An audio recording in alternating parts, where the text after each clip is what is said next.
l'après-midi est lancé, avec les rendez-vous d'Alfred Hitchcock, racontés par Serge Sauvion. Aujourd'hui, Au-delà des grilles, c'est d'après une nouvelle d'Henri Slezard.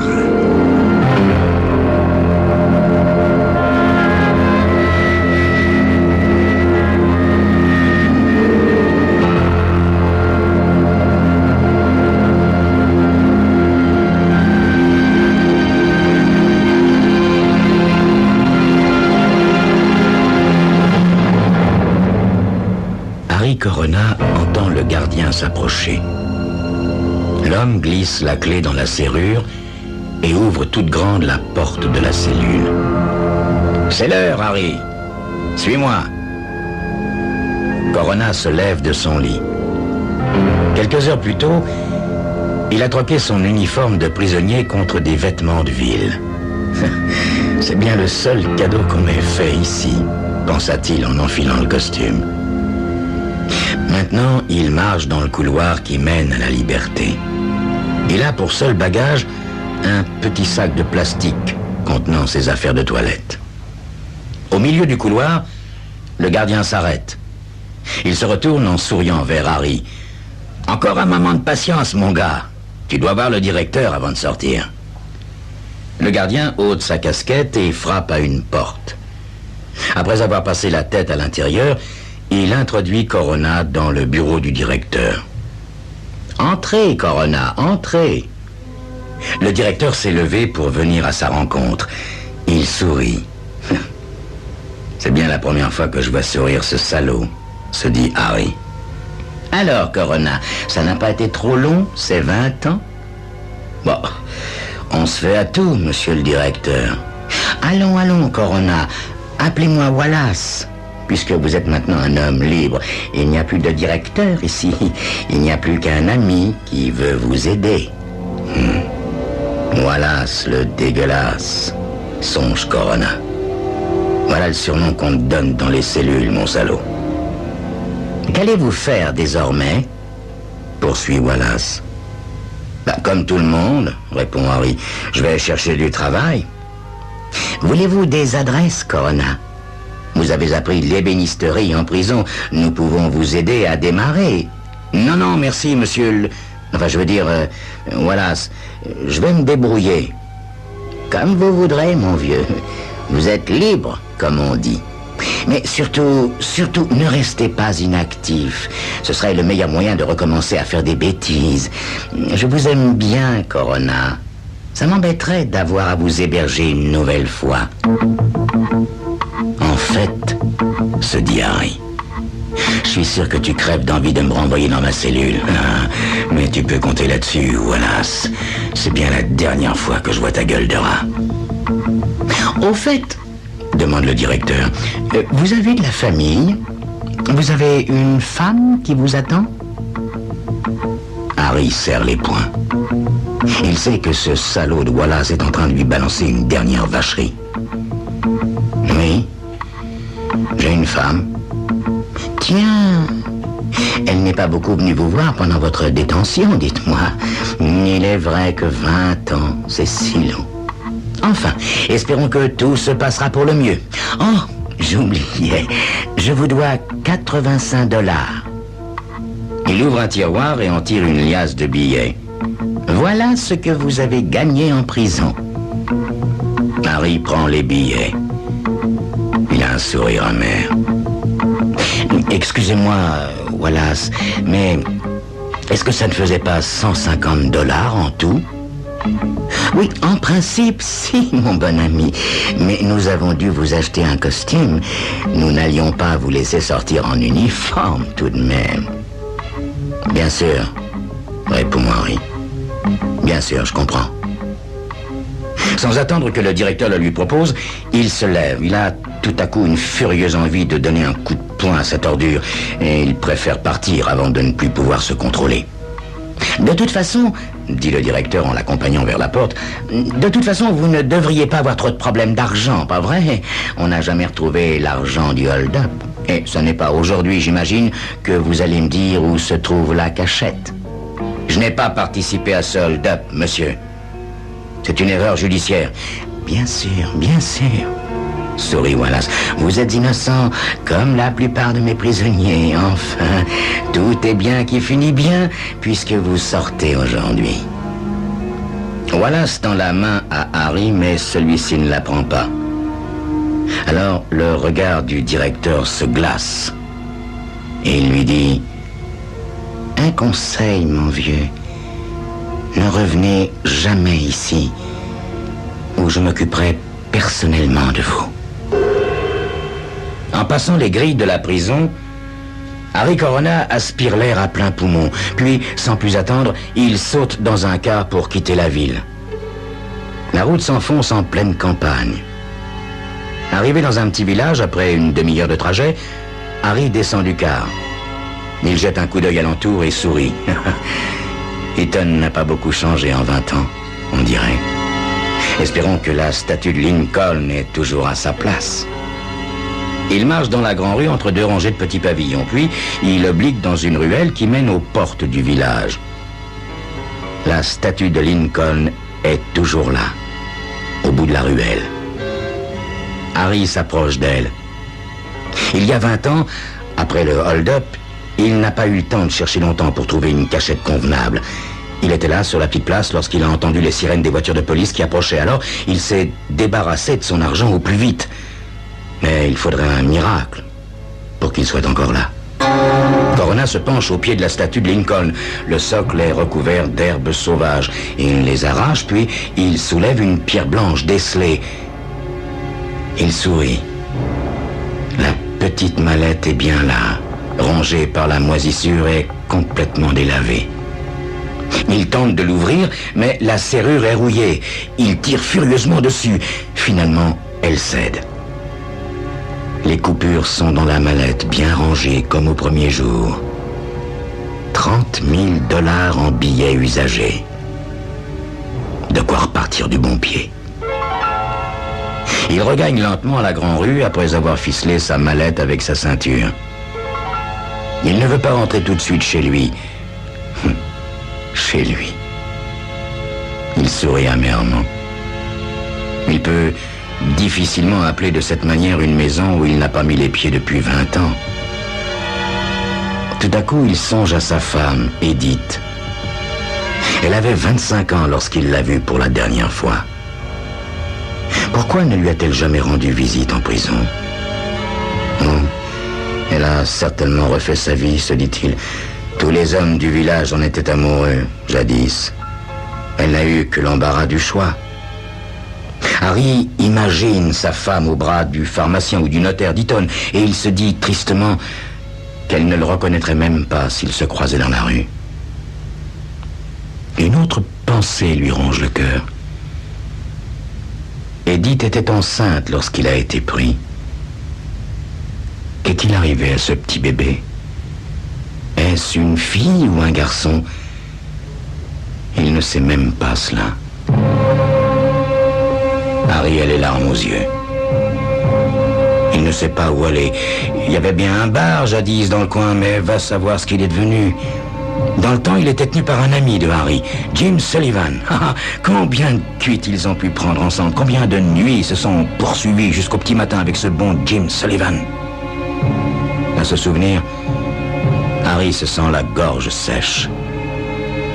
Il marche rapidement vers le bout de la grande rue où se trouvait jadis le bar. Il est toujours là. Les vitres sont noires, mais elles l'étaient déjà il y a 20 ans. Harry pousse les portes battantes et pénètre avec émotion dans la semi-pénombre de la salle, puis il rejoint le comptoir.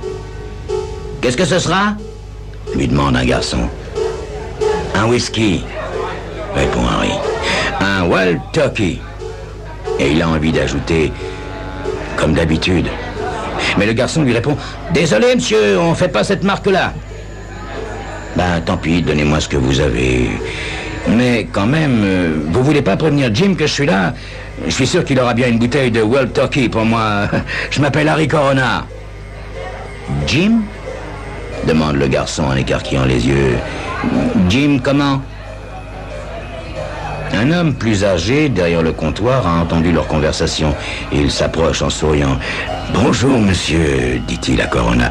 Je suis le nouveau patron. Enfin, nouveau, ça fait quand même déjà 5 ans que je suis là. Quant à Jim, vous voulez parler de Jim Sullivan, n'est-ce pas? Vous le connaissiez ?» Harry comprend que son vieil ami est mort. Il hoche la tête en baissant doucement les yeux. Le patron poursuit d'une voix douce. « Il a eu un accident il y a quelques années. Il nettoyait son revolver et le coup est parti. » 20 fois, se dit Harry, perdu dans ses souvenirs. 20 fois, je lui ai dit de décharger son revolver en rentrant chez lui. Il a fallu que ça arrive. Le garçon lui apporte bientôt son whisky qu'il descend d'une traite. Il n'est plus habitué à l'alcool et se met à tousser violemment. « Quoi, il est pas bon ?» demande le garçon. « Si, murmure Harry avec difficulté. Seulement, ça fait si longtemps. » Il pense encore à Jim. Depuis 20 ans, tous ses amis sont peut-être morts. Jeremy, Eric, Andy, ils sont sans doute tous au cimetière depuis longtemps. Et Edith lui souffle une petite voix qui lui dit qu'Edith n'est pas morte, elle aussi. À cette idée, Corona pâlit. Il crie au garçon comme si c'était une question de seconde. « S'il vous plaît, dites-moi où je peux téléphoner. » Le garçon lui indique une porte dans le fond et Harry s'y précipite, sa mallette sous le bras. Il décroche le combiné et compose d'une main tremblante le numéro de sa maison qu'il connaît encore par cœur.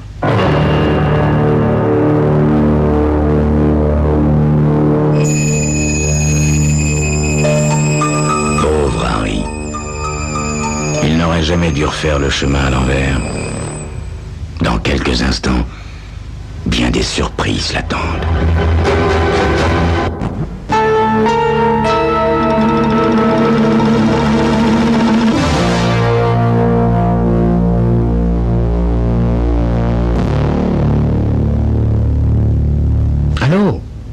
Allô? Mais qui est à l'appareil? Harry repose doucement le combiné. C'est bien elle. Sa voix a à peine changé. Il regagne doucement la salle. En s'approchant du comptoir, il remarque une fille assise seule dans un coin. Elle est outrageusement maquillée. Ça doit être une entraîneuse comme du temps de Jim, se dit Harry. S'il en était sûr, il s'assierait volontiers à sa table. Il se sent seul, encore plus seul, depuis qu'il a entendu la voix de sa femme.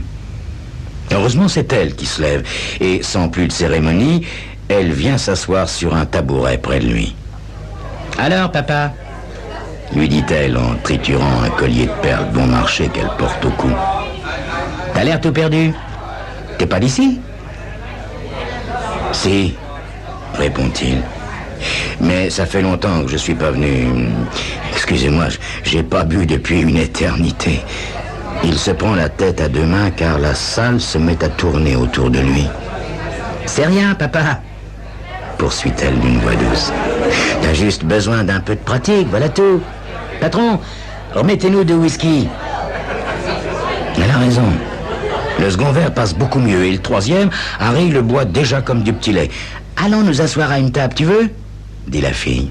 « Nous discuterons plus facilement. » Elle prend Harry par le bras et il marche en titubant vers une table à l'écart. En s'asseyant face à elle, Harry a un étrange pressentiment. Il sent qu'il va avoir des ennuis. Il connaît ce genre de fille comme s'il l'avait faite. Avec ses yeux doux et son allure d'ange, ça doit être une vraie garce. Mais il n'a pas envie de lui échapper. Ça fait si longtemps qu'on ne lui a pas souri comme ça. Alors, papa, je vais nous commander autre chose et tu me raconteras ce que tu fais ici. Je t'aime bien, tu sais. T'as l'air d'avoir pas mal souffert. Et puis, t'as de si jolis cheveux blancs. Elle lui passe doucement la main dans les cheveux. Et Harry sent ses paupières qui se ferment. Avant de s'endormir, il voit juste le sourire de la jeune fille et sa jolie main qui triture mécaniquement son petit collier fantaisie. Lorsqu'il rouvre les yeux, il est seul. La fille est partie. Il n'y a plus que le garçon qui lui secoue furieusement l'épaule pour le réveiller. « Hé, monsieur, c'est l'heure, on va fermer !» Harry a mal au crâne. Il se penche difficilement pour prendre la mallette qu'il a laissée sous sa chaise. Il fouille vaguement, mais ne sent rien. Au niveau de handicap, c'est que si l'un... Il taponne à nouveau, et finalement il se penche pour regarder. La mallette s'est envolée.